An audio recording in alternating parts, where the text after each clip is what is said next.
भला से बड़े परमेश्वर, अति श्रेष्ठ भी तू ही है, तू ही अति सुंदर है।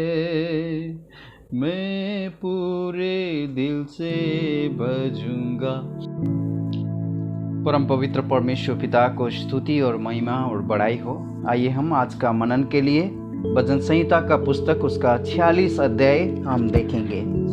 परमेश्वर हमारा शरण स्थान और बल है, संकट के समय में अति सहज से मिलने वाला सहायक। इस कारण हमको कोई भय नहीं, चाहे पृथ्वी उलट जाए और पहाड़ समुद्र के बीच में डाल दिया जाए, चाहे समुद्र गरजे और फेन उठाए और पहाड़ उसकी बाढ़ से कांप उठे। परमेश्वर पिता को महिमा और बड़ाई हो।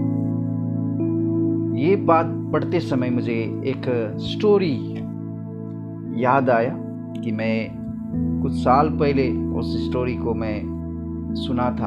जहाज में यात्रा कर रहे थे एक पिता और उनका छोटी सी बेटी। यात्रा करते समय उस जहाज में बड़ी सी आंधी आ गई, तो सहयात्रीगण सब लोग चौंक गए और सब लोग डर गए। अभी हम क्या करेंगे? अभी हम नाश होने के लिए जा रहे हैं। अभी हम लोग, हमारा जिंदगी का अभी अंतिम क्षण है। तो एक कोना में उस छोटी सी लड़की को देखा कि सब लोग ने देखकर उस लड़की को ऐसा उठाया, ए बेटी उठ, क्योंकि समुद्र में आंधी आ गए, अभी हम लोग नाश होने के लिए जा रहे। तो उस बेटी उठकर चारों तरफ देखा और अपने पिता की ओर देखकर उन्होंने कहा, मेरा पिता वहां है, वो मुझे इस आंधी से बचाएंगे। मेरा प्रिय, संसार में कितना भी समस्या क्यों ना हो, कितना भी बड़ा हमारे जीवन में तकलीफें क्यों ना हो, यदि हमारा साथ में कोई भरोसा का कोई एक संबंध है तो हम उस समस्या का सामना कर सकते हैं। तो यहाँ पर हम बहुत सुंदर सा बात हमने देखा भजन संग्रह 46 अध्याय में। परमेश्वर हमारा शरण स्थान और बल है, संकट के समय में अति सहज से मिलने वाला सहायक है। अति सहज से।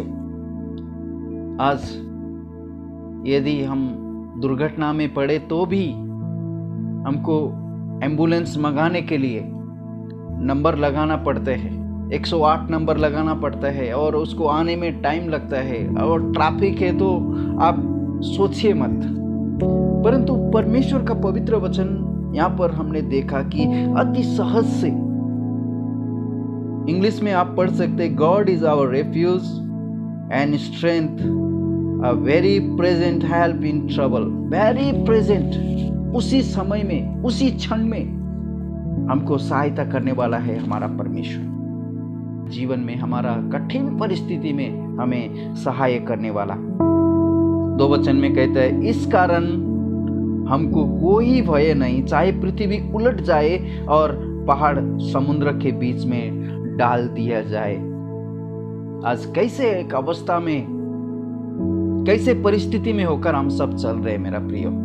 आप सब जानते हैं हमारा समस्या, हमारा देश का समस्या, हमारा सारे आस पड़ोस का लोगों का समस्या। उसके बावजूद भी परमेश्वर का लोग एकदम शांत होकर, परमेश्वर पर भरोसा रखकर, मेरा परमेश्वर मुझे इस संकट से बचाएंगे, उसका पूर्ण भरोसा कर कर। कितना धन्य लोग हैं कि हम परमेश्वर का भय से, परमेश्वर का उपस्थिति में होकर हम चलते हैं। व्यवस्था विवरण का पुस्तक उसका 4 अध्याय का 7 वचन में यहाँ पर इस प्रकार से लिखा है, देखो कौन ऐसी बड़ी जाति है जिसका देवता उसके ऐसे समीप रहता हो जैसा हमारा परमेश्वर यहोवा, जबकि हम उसे पुकारते हैं। कैसे भी परिस्थिति में हम पुकारते, एक आवाज के दूरी में है। प्रेरितों के काम उसका 17 अध्याय उसका 27 वचन में हम पढ़ते हैं कि वे परमेश्वर को ढूंढे, कदाचित उसे टटोल कर पा जाए, तो भी वो हम में से किसी से दूर नहीं है। इतना नजदीक, सहज से मिलना, उसी प्रेजेंट सिचुएशन में हमारे सहयोग के लिए हमारा साथ में रहने वाला परमेश्वर। प्रभु ने एक वायदा किया था। मत्ती लिखित सुसमाचार उसका 28 अध्याय में हम पढ़ते हैं 20वें वचन में, इस जगत का अंत तक मैं तुम्हारा साथ हूं। प्रभु ऐसे ही नहीं बोल रहे मेरा प्रिय, साथ देने वाला, हमारा साथ में रहने वाला हमारा प्रभु है। और लूका लिखित सुसमाचार उसका 22 अध्याय 31 वचन, सिमोन, हे सिमोन, देख शैतान ने तुम लोगों को मांग लिया है कि गेहूं की नाही फटके। उसका 32 वचन में, परंतु मैंने तेरे लिए विनती की कि तेरा विश्वास जाता न रहे, और जब तू फिरे तो अपने भाइयों को स्थिर करना।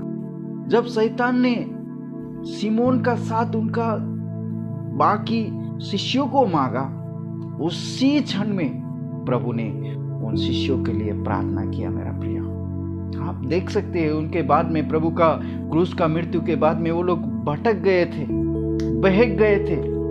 अभी हमारा साथ में प्रभु नहीं है, हम कैसे भी अवस्था में हम जिएंगे बोल के उन्होंने दोबारा मच्छी पकड़ने के लिए चला गया था। यूहन्ना का लिखित सुसमाचार उसका 21 अध्याय में आप देख सकते हैं। परंतु वो जाता ना रहा, प्रभु स्वयं उनके बीच में जाकर प्रभु ने उनका उस परिस्थिति से उनको बचाया, उनको वापस लेके आया, उनको रिस्टोर किया। हालेलुया। मेरा प्रियो, हमारा प्रभु रिस्टोर करने वाला प्रभु है। हमारा प्रभु उसी क्षण में, उसी परिस्थिति में, कैसे अवस्था में हमें उसी परिस्थिति में हमारा प्रभु बचाने वाला प्रभु है। और आप देख सकते हैं उसका 46 अध्याय का 4 वचन में, एक नदी है जिसकी नहरों से परमेश्वर के नगर में अर्थात परम प्रधान के पवित्र निवास भवन में आनंद होता है। प्रकाशित वाक्य का पुस्तक उसका 22 अध्याय में आप देखेंगे उस नदी का विवरण यहाँ पर परमेश्वर का पवित्र वचन में बताया गया। और उसने मुझे स्फटिक के समान झलकती हुई जीवन के जल की एक नदी दिखाई, जो परमेश्वर और मेमने के सिंहासन से निकलकर उस नगर की सड़क के बीचों बीच बहती थी। और नदी के इस पार और उस पार जीवन का पेड़ था। उसमें 12 प्रकार के फल लगते थे और वो हर महीने फलता था। और उस पेड़ को पत्ते से जाति जाति के लोग चंगे होते थे। और फिर कोई साप न होगा, और परमेश्वर और मेमने का सिंहासन उस नगर में होगा, और उसके दास उसकी सेवा करेंगे। मेरा प्रियो, ये नदी परमेश्वर का ब्लेसिंग्स को दिखाते, परमेश्वर का आशीषों को दिखाते। परंतु 5 वचन में जब आप पढ़ेंगे तो और भी बड़ा बात यहाँ पर आप देख सकते हैं। परमेश्वर उस नगर के बीच में है, वो कभी टलने का नहीं। पाँव फटते ही परमेश्वर उसकी सहायता करते हैं। मेरा प्रिय, कितना धन्य है। प्रभु ने कहा मत्ती लिखित सुसमाचार 18 अध्याय 20 वचन में, जहां मेरा नाम में 2 या 3 है, उसी बीच में मैं हूं। प्रभु का उपस्थिति वहां पर आप देख सकते हैं। प्रभु हर समय, हर क्षण, हर परिस्थिति में अपना शिष्यों के साथ, अपना भक्तों के साथ में बिना विलंब करे भक्तों का सहायता करने में हमेशा लगे रहते हैं। मेरा प्रिय, इसलिए भजन संग्रह का पुस्तक हम जब पढ़ते हैं कितना धन्य होते हैं। और उसका 10 वचन में आप देखिए, चुप हो जाओ और जान लो कि मैं यहोवा परमेश्वर हूँ। मैं जातियों में महान हूँ, मैं पृथ्वी भर में महान हूँ। परमेश्वर कहता है यहाँ पर, चुप हो जाओ, चुप हो जाओ और जान लो कि मैं परमेश्वर हूँ। अब जब निर्गमन का पुस्तक उसका 14 अध्याय का 14 वचन में आप देखेंगे तो, यहोवा आप ही तुम्हारे लिए लड़ेगा, इसलिए तुम चुपचाप रहो। परमेश्वर हमारा सहायता करने वाले हैं। परमेश्वर हमारा शरण स्थान है और बल है, संकट के समय में अति सहज से मिलने वाला सहायक है। ये बात मूसा ने जान गया था, इसलिए निर्गमन का पुस्तक 14 अध्याय का 14 वचन में कहते हैं, चुपचाप हो जाओ क्योंकि परमेश्वर स्वयं आप ही हमारे लिए लड़ेंगे।